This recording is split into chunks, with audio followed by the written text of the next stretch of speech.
миыңды өзгерткің келеді ма? Онда же тек қана өзіңмен ғана және өзіңнің миыңмен ғана, ми санаңмен, түпкі санаң, ішкі сәбиіңмен емде.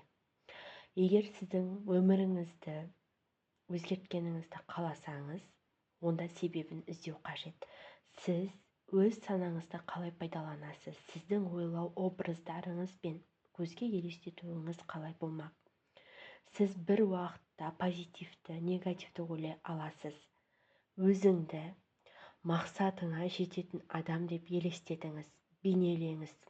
Өзіңді барлық шешімді қабылдайтын, қажет әрекетті жасайтын, бастаған ісін аяғына дейін жеткізіп қана қоймай, оны елестетіңіз.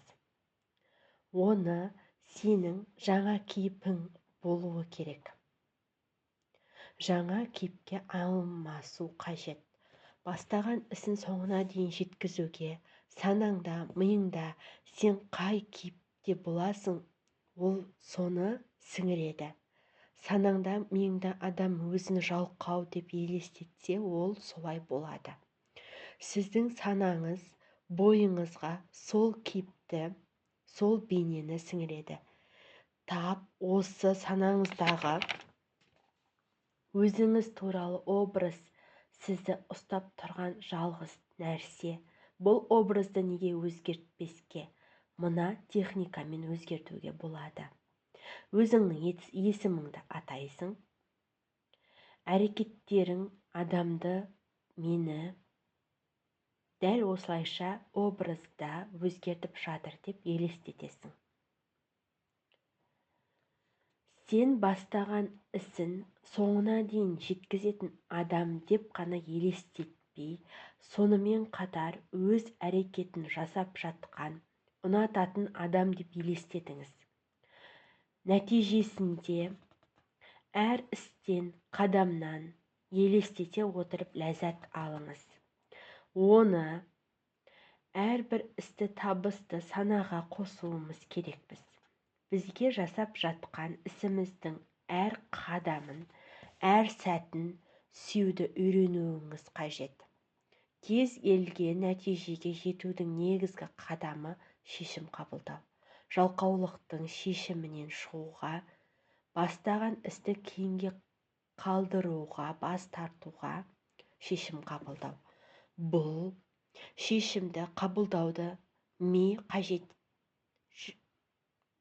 Жалқаулықпен күресте сен жалғыз емессің.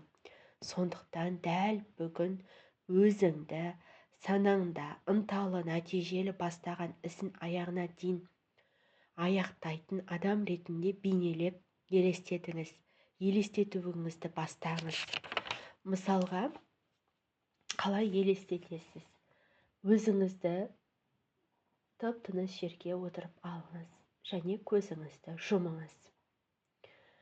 Өзіңіз егер қатты өз-өзіңізбен қарсыласып жатсаңыз, өзіңіз кімді ұстаз тұтасыз? Туған туыстарыңыздан. Кімде мықтылық бар? Ол адам қандай жетістікке жетті? Мүмкін оның семьялық жағдайы қандай болды? Сізге қай образы жақсы әсер етеді? Ол адам бай ма? Қолыңыздағы, өзіңіздің қолыңыздағы тамырыңызды аласыз да, өзіміздің күре тамырымыз бар ғой, үлкен. Соны басу арқылы сол адамның байлығын тамырыңызға құйып жатырсыз. Мінекей осы адамның, менің бойыма осындай адамның табысы, берекесі, байлығы, оның алған машинасы, оның алған көлігі, оның жеткен жетістігі, оның шетелде алған машинасы, шетелден алған үйі, оның шетелде қыдырғаны, және де самолетпен ұшқаны менің бойыма Аллах тағаланың қалауымен Аллах тағала маған да беріп жатыр. Менің бойыма да Аллах тағала дәл осындай жетістіктерді сіңіртіп жатыр. Мен жетістікке жетемін. Және де мен оны Аллах тағаланың қалауымен ол адамнан да жеңіл әрі көркем түрде халал жолде хайырмен жетістікке жетемін. Мен ақшаның, энергияның көзімін. Менің сейфта толған, счеттарымда толған ақшаларым өте көп. Және де мен осы байлықты өзімнің барлық күре тамырларыма және де қан айналымымен келтіріп, және де осы байлықтың барлығын бойыма құйып жатырмын. Дәл осы жаттығуды өте көп жасаңыз. 10 күн жасаңыз, 20 күн жасаңыз демеймін. Өте көп жасау керек. Дәл осы образ сіздің бойыңызға, мынау қан тамырларыңызға, әр денеңізге сіңбейінше сізге байлық мүлдем келмейді. Хоть диванда жатып атсыз, дәл осы техниканы істеңіз. Өзіңіздің мықты туған туысқаныңыз бар ма? Әлде досыңыз бар ма? Әлде коллегаңыз бар ма? Мүмкін көршіңіз болар. Ал мүмкін сіз Инстаграмда бір блогерді көретін шығарсыз. Дәл осы адамның жеткен жетістігін өзіңіздің тамырларыңызға, қан айналымыңызға сіңіріңіз. Маған Аллах тағаланың қалауымен осы блогердің жеткен жетістігі менің бойыма келіп жатыр. Және де менің ұрпақтарыма да келіп жатыр. Мен Аллах тағаланың қалауымен жетістікке жетіп жатырмын. Мен барлығын жеңіп жатырмын. Менің бойымда ешқандай жалқаулық жоқ. Мен барлығымен күресу үстіндемін.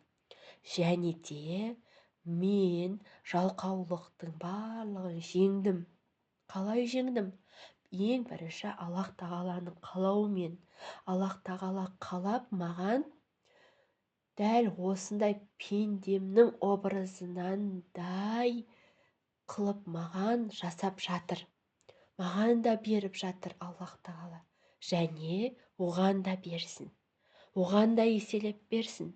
Маған да еселеп берсін деп екі адамға да тілек тілеу арқылы өзіңіздің бойыңызға көптеген байлықты шақырасыз.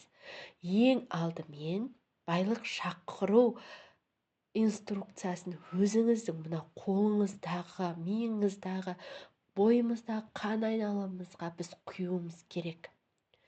Бізге витамин жетіспейді ғой, витамин жетіспейді. Сол сияқты біз витамин жетіспегеннен кейін біз емделеміз.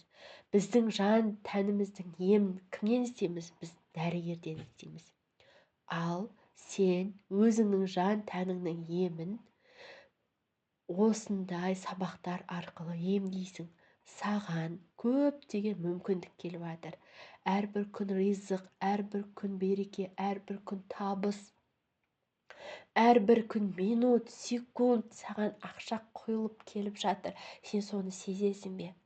Әлі сен диванда жат, анау жаман, мынау жаман деп әлі дәл осылай ойлап жүрсің бе? Жаным, ендеше стоп. Дәл қазір, дәл осы уақыттан бастап өзіңді қолға ал. Және де өзіңе стоп деп айта біл. Жаман ойлап бара жатсың ба? Стоп, мен өзгеремін, мен жалқаулықты жеңемін, менде бәрі жақсы, мен орнымнан тұрдым, мен бүгінгі өмірге ілестім, менің қолымда iPhone, менің қолымда машина, менің қолымда барлық байлықтар бар, мен осындай блогерден қай жерім кем, осындай туған туыстан қай жерім кем, мен бұлардан артық болып жатырмын. Аллахтың қалауымен, бәрі Аллахтың қалауымен екенін ұмытпайық. Осы видео арқылы өзіңізді таптыңыз ба? Ендеше өзіңізбен жұмыс жасаңыз. Маған тіркеліп және лайк баса өтіңіз. Дәл осы видеоны достарыңызбен бөлісе кетіңіз.